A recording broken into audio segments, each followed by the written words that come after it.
Umculi wokholo uJumbo wazakhela udumo ngengoma yakhe ethi Wena Nkosi Uyazi uvezele abantu into abangayazi ngaye. Lo mculi we-gospel wazakhela udumo esizweni samabhinca ngenxa yama-performances akhe akawashayayo bese evumisa umaskandi. Ubese evezela abantu into abangayazi nebekade bengayilindele. Uposte ividiyo ey'nkundleni zokuxhumana la khona bedrayiva khona imoto yohlobo lwepholo olumanzi kuceke, waseqhumisa ipayipi. Ama-comments angenile bathe ingceku le eseyintweni.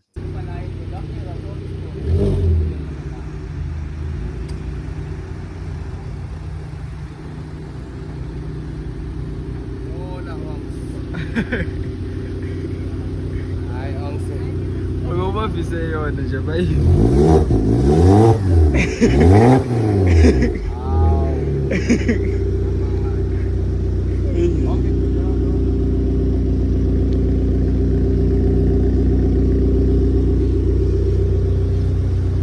Ntoni